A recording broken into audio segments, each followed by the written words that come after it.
Go ahead and turn your Bibles back to Psalm chapter 63. We can use that as our opening text. Love being here. Hope you're encouraged by being here. Hope you're lifted up by the singing that we've done and the praise that we've given to God in that. And I hope you're happy with the praise that you've been giving to Him this morning.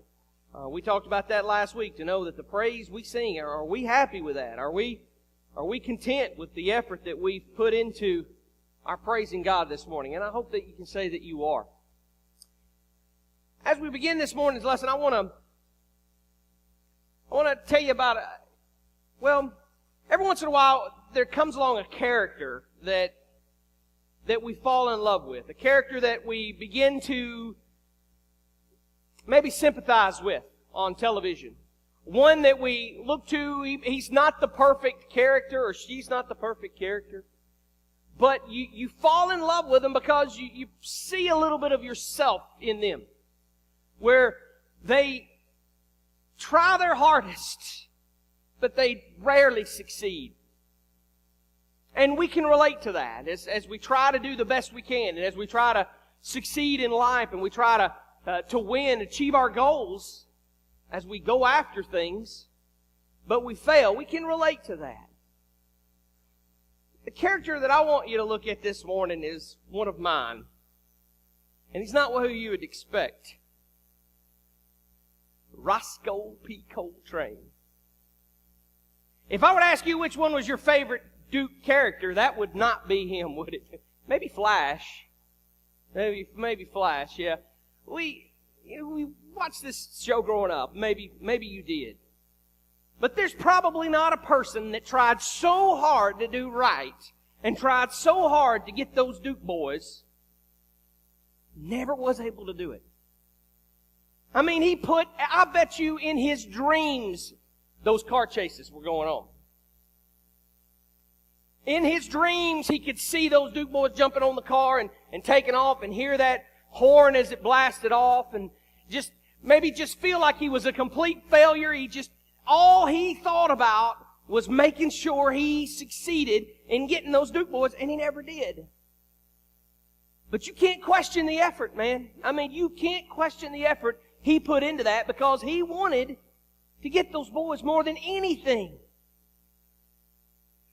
One of his quotes that he had was, "We're in hot pursuit." Now, as I started looking at the text this morning, I don't know how, I guess, but that phrase comes out in my mind as I'm looking at it. We're in hot pursuit. And that's what he was. He was in hot pursuit. Everything he had, every ounce of his being, was put into achieving that goal. Now look at the text, and I want to show you something. "O God, you are my God. Earnestly I seek you. My soul thirsts for you. My flesh faints for you. In a dry and weary land where there is no water. So I have looked upon you in the sanctuary, beholding your power and glory, because your steadfast love is better than life. My lips will praise you, so I will bless you as long as I live. In your name I will lift up my hands. My soul will be satisfied as with fat and rich food, and my mouth will praise you with joyful lips when I remember you upon my bed, and meditate you in the watches of the night. For you have been my help, and in the shadow of your wings I will sing for joy. My soul clings to you. Your right hand upholds me."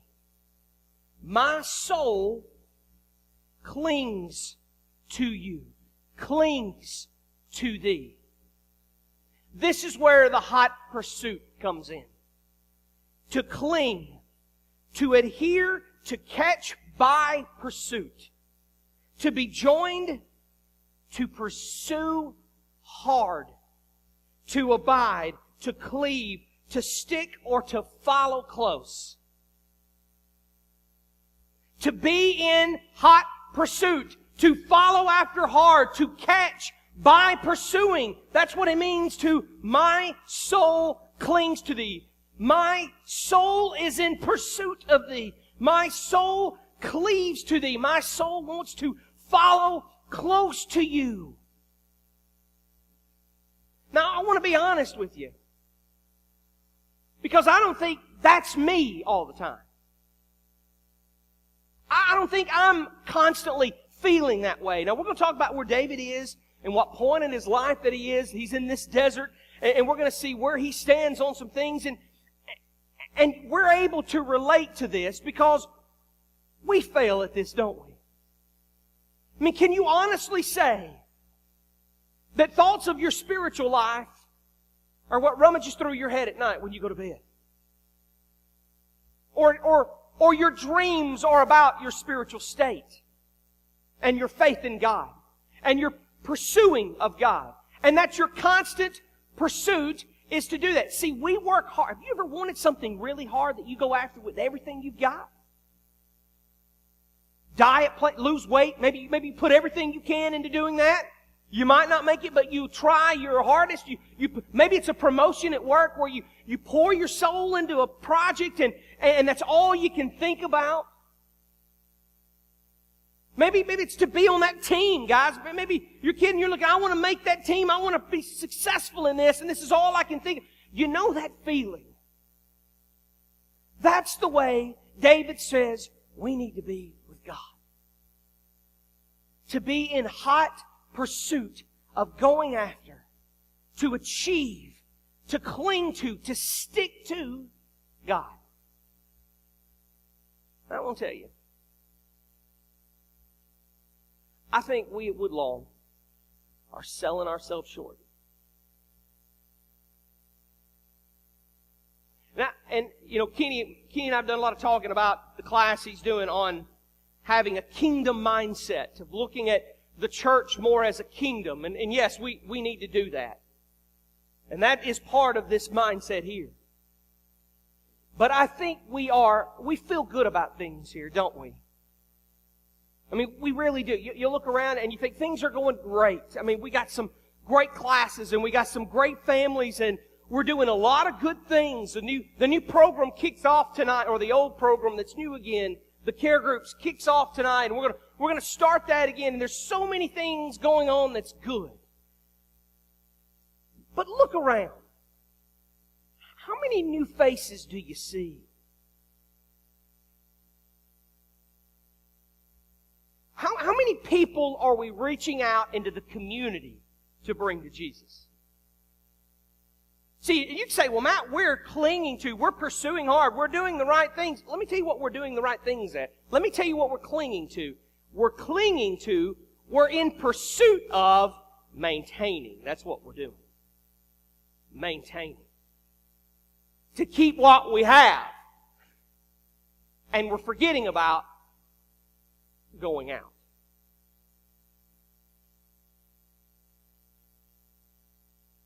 Church, we need to be in hot pursuit of God. And once we get that part right, the mindset of going out, see, maintaining, now I may be wrong on this. I may be totally off base.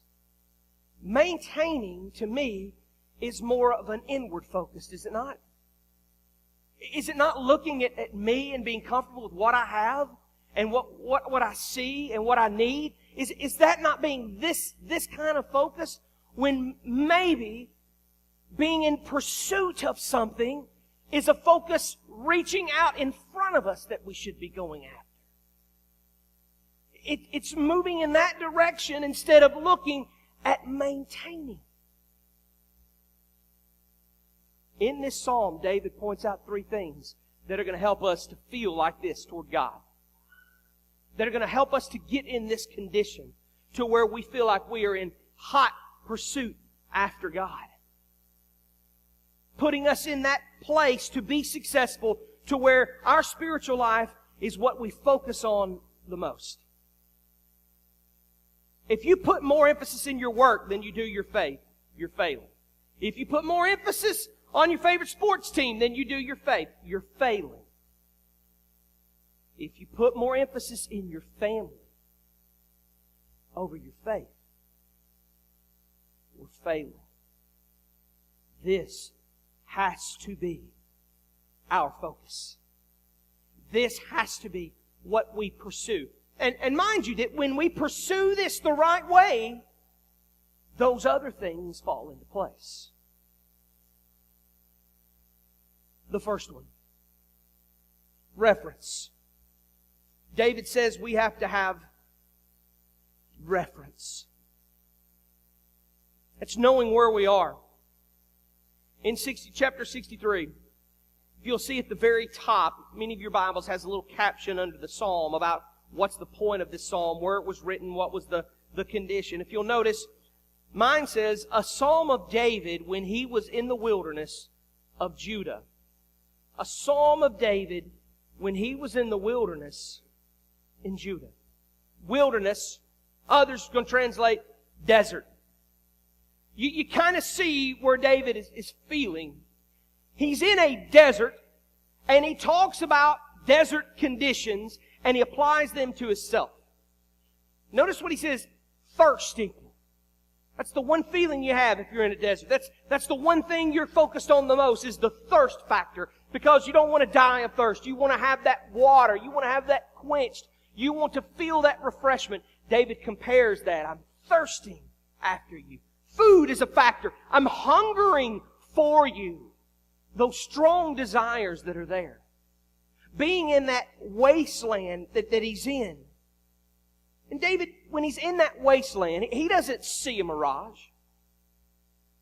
He doesn't look in that wilderness and say, I see off in the distance, I see a palm tree with a nice lake there, and maybe a lagoon with maybe a coconuts around and a nice lawn chair and a place.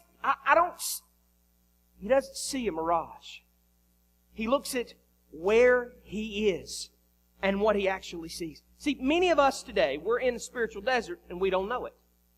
Because we fooled ourselves in believing. We see that mirage. We see things that are going good. We look at the congregation and we see our numbers are good. Our programs are good. We must be good. And that can be a mirage for your individual faith. That can be a mirage. You're here. That's a good sign. You're here on Wednesday. That's a positive sign to be here on Wednesday. But you could be looking at a mirage. Not seeing things for what they actually are.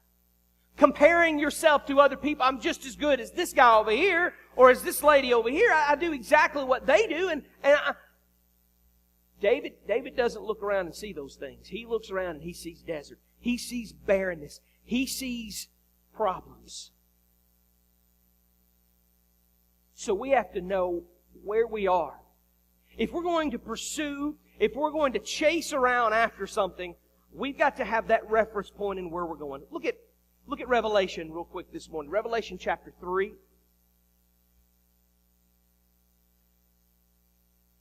Revelation chapter 3, and look at verse 17 with me. To the church at Laodicea,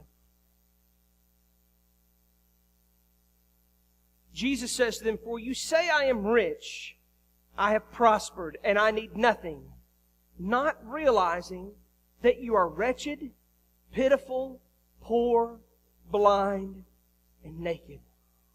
I counsel you to buy from me gold refined with fire so that you can be rich, and white garments so that you may clothe yourself, and the shame of your nakedness may not be seen, and salve to anoint your eyes so that you may see." See, they've deceived themselves into thinking there's something when they're really not as good as they think they are. Jesus says, I want to spew them out of my mouth because I'd rather they be in hot pursuit or no pursuit at all than to think they are and not be doing it. We got to have a reference point, church. So for our understanding this morning, this is it. This is your reference point. This is where you are right now. Self-evaluation, you look at your life. We're looking at being committed. Are we convicted? Are we convicted with our faith? Are we convicted to be a Christian? Does Christ and the lure of the cross, does that convict us? Or are we just committed to it because that's what we do? Is it coming from deep inside to seek after that, to pursue it? That's our theme. That's what we've been talking about all month long. So before we move in that direction, let's look honestly at ourselves and find out this morning, where are you? Where are you? Are you in a desert spiritually? Is this consuming your life? Is Christ consuming your thoughts? It's difficult. I know it is. Because I don't feel that way. And yes, at times I am in the desert. How could I be in the desert? That's what I do for a living. That's what I study all day long. Or I go do church work.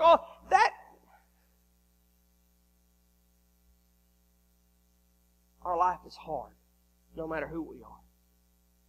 It's very easy. It is so easy to get discouraged. It is so easy to get distracted.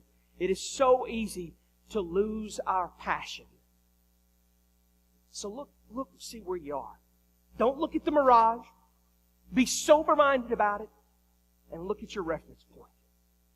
Because then when you see your reference point, then you can be able to see the resource that you have in front of you. That God is our only hope.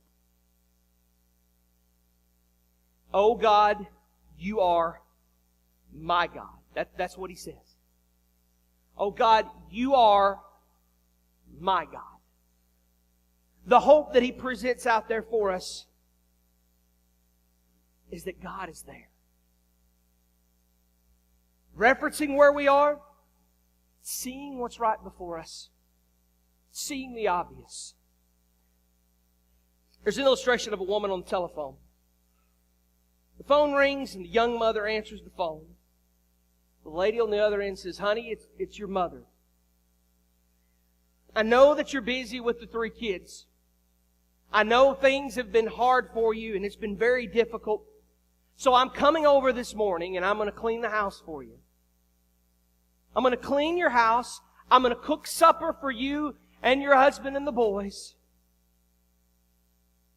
Then I want you to go while I'm here. I want you to go, and I want you to go to my beautician. Because I've already paid for you to have the works. They're going to do the mani-pedi. They're going to do your hair. They're going to do the wrap, the massage, and they're going to take care of you. Because I know that you have been suffering so long with just life, knowing it's hard for you. I'm going to give you a little pleasure, and I'm going to come and take care of all these things." And the young mother is just gushing with excitement that this is going to happen to her. But the older woman on the phone says, "Just make sure you call Richard and tell him that I will be there." And the young mother says, "Richard? Who's Richard?" "Well, that's your husband." "No, my husband's Fred." "Is this 555-3212? "No, it's 555-2212. "I'm sorry, I've got the wrong number." And the young mother says, "Does that mean you're not coming over? See the hope that's there? See how hope really just can change everything?" Referencing where we are and knowing that the hope is right there before us. Romans 5. One of the most difficult texts in Scripture is the book of Romans. But there are so many things in there, so many gems that we can get out of this that really bring to light even what we're talking about this morning. In Romans chapter 5, verse 1, "Therefore, since we have been justified by faith, we have peace with God through our Lord Jesus Christ. Through Him we've also obtained access by faith into His grace in which we stand and we rejoice." So we've got faith and we've come into the grace and we stand in that grace and we rejoice, look at verse 2, in the hope of the eternal glory of God. More than that, we rejoice in our sufferings, knowing that suffering produces endurance, endurance produces character, and character produces hope. And hope, look at what it says. And hope does not put us to shame. Other versions may read, and hope does not disappoint. Referencing where you are, knowing the sufferings that you've had to take in your life, and the suffering it's going to take to get you to where you want to be, that suffering that you have, you can rejoice because that suffering is going to produce endurance in your life. It's going to make you be able to withstand those temptations that Satan throws at you. It's going to make life easier for you because you're going to have that endurance. And endurance, that produces character, who you are when no one else is around. That's going to make sure you have good character if you have the sufferings, if you have that endurance, if you have that character. And when you get that character, he says, that's when you have hope. And when you got hope, you will never be disappointed with hope. Hope does not disappoint. Now we understand that. We understand that. If you watch any sports at all, you understand that. Because your team may be down and they've got the ball with 5 seconds left and they may have to go 100 yards, but there's still the hope that they can do it. There's still the hope that has happened before. And it's a slim bit of hope, but you continue to watch because you're holding on with that excitement. And you feel disappointed when there is no hope. When it's over. When the clock hits 0 and you know there's no other opportunity. That's when you feel disappointed. But as long as there is hope there, you're tuned in, you're glued. Because hope never disappoints. Referencing where we are and looking at the resource that we have with God as our only hope shows us a couple things. And David puts it this way. He says, "O God, you are my God," and that teaches us a couple things. It teaches us that he acknowledges God is right there. In Psalm 139, where can we go to hide from God? You can't. You go to the deepest parts of the ocean, he's there. You go to the highest mountain, he's there. Even in the darkest places, there he is. When God tells Moses there at the burning bush, I am, that is so important for us to see. You cannot limit I am, that he is just everywhere. God is everywhere, anywhere, and wherever we want. He's there. And even David, when he sees himself in this barren state, when he's dying of thirst, when he's hungry, when he's having these feelings of worthlessness, he says, oh God, you're my God. I look to you because I know you're here. I know you're here. There's nowhere we can go where God's not going to be there. And for us to acknowledge that resource, that he is right there by us, what does he tell the disciples? I will never leave you. I will never forsake you. That where I am, there you may be also. That when we're together. But then he really adds to it and he makes it personal. Oh God, you're my God. He makes it personal. And you're mine. You are my ruler. You are my king. You are my resource. You are there for me. You are there with me. You are mine. And I'm not going to let go of you. See, I think we understand that God is there. I think we understand that we acknowledge that God is there. But I think sometimes we miss the point where we don't make it as personal as we should. And put God as our God. That he's mine. Oh, he's yours. But he's mine too. And that's what enables David to be able to move in that direction. To cling to God. To pursue hard after. To go after. That's what puts him in that position. Because he knows that God's there. And then we have the resolution. The how-to. Going back to Psalm 63.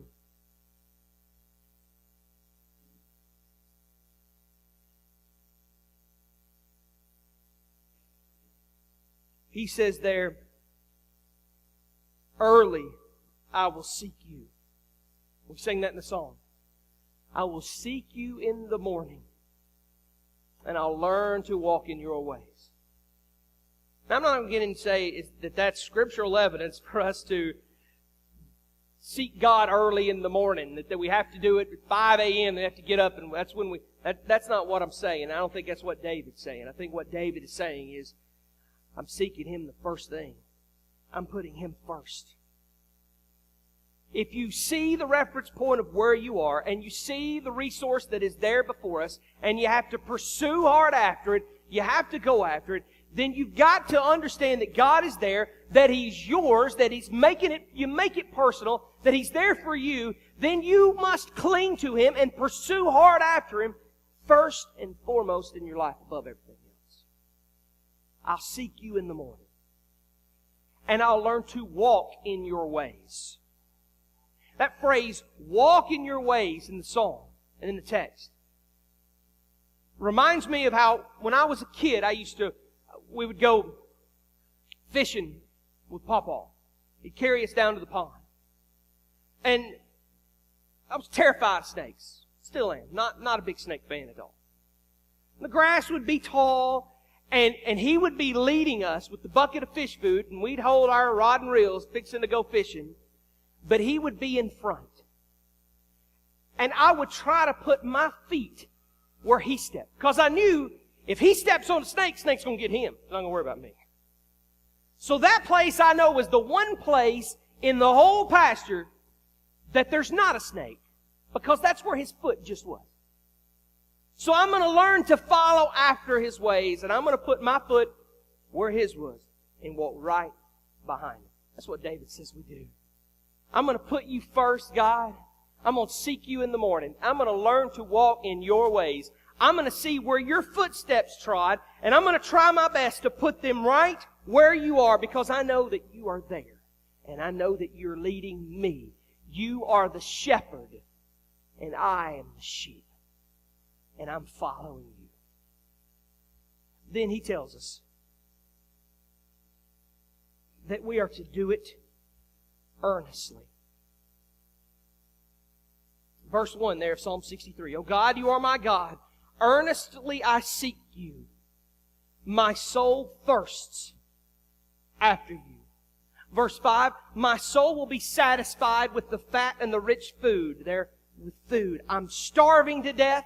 I'm dying of thirst. And that's what I'm seeking. Have you ever been at... We can't function without these two things, church. You can't function without water. You can't function without food. You have to have those things to survive. David is comparing his relationship with God in the same way we would with having food. Now, here's the thing. How many of you have to constantly, consciously tell yourself to pray every day? You don't have to raise your hand. How many of you consciously have to tell yourself that you need to study today? You consciously tell yourself that, right? How many of you consciously have to tell yourself to eat? None of us. None of us. We go to the fridge and we pull out things without even realizing it. I've told you before, there are nights I get up in the middle of the night, I'll have a bowl of cereal, not realize it, and wake up with a bowl in the bed with me. I do it unconsciously. I eat, you eat, we don't think about it. We don't sit down and say, okay, looking at my schedule today and all the things I've got to do, I've got to make time. You know, I have to schedule in there some time to eat. Or some time to get something to drink. That's just what you do. Because it's part of who you are. It's what you have to survive. David says that's the way we should be with our relationship with God. To thirst when we don't have it, oh, we know it. We know it's so bad because it hurts. We have those hunger pains that are just eating away at us because we have to have God somehow. We're so thirsty, we're dying of this thirst. We know if we don't have something to drink, we feel parched. When we don't get that relationship with God, we feel that way. That's how He tells us to do it. Know your reference point. Church, honestly look at yourself today and see where you are. See what your relationship with God is. Are you really convicted or are you committed? Are you going through the motions here? Or are you honestly pursuing, clinging, adhering to, going hard after, in hot pursuit of a deeper, meaningful relationship with God? Or are you just maintaining and content with what you have? Look at the reference point. And then don't look at the mirage. Don't look at the things the devil's trying to tell us, that things are going good. Leave well enough alone. We've been doing it this way for all of our life. This is the way we've always done it, and it's going to work fine. Don't believe that mirage, because it's not always going to be fine. And then understand that there is a hope that is there for you. There is a resource that you can use, that you can have it to feel this way. That God is there. And He is a personal God. He is looking out for you specifically. And then when you see that hope, knowing that that hope does not disappoint, that you're chasing after that hope, that you're going to put your feet where He's put His feet and follow as tight and as close as you possibly can, then you'll desire Him as much as you do food. Then you'll desire Him as much as you do drink. You know, how often, even in the way we talk, how often do we say, man, I sure would enjoy a big old pot of chicken stew, or a pot of chili, or I'd like to have a big old sub sandwich, or I'd like to have all these things, I'd like to have a nice cup of coffee. Do we ever say, boy, I would love to sit down and have a study with somebody. I would love to sit down and just let the Word of God soak in my life. I would love to sing praises today.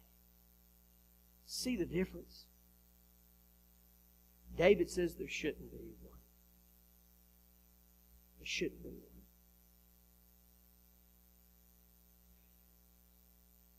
There the invitation song is. We'll look at a later time some of the results of being in this hot pursuit. But I want you to see this morning that there is the opportunity, clinging to, chasing hard after, adhering to. My soul sticks to you. That's what we desire. That's what we need to have. And I hope and pray that you will do that. This is not, it's not that public repentance is something that's always there, that you have to do it publicly. Sometimes it's necessary. Sometimes it is necessary for you to come and repent publicly and tell people that you have committed a sin, or that you need their help and that you covet their prayers. But let's be positive this morning. Let's look at the future. Let's look at where we can be and not focus on the past. Let's look at our reference point, look at our hope, look at the resource that we have, and follow this manual of how to. And church, we will achieve it, because He told us we can. This morning you look at your life. How are you? Do you need Jesus? And come to Him this morning as we stand and sing the invitation song.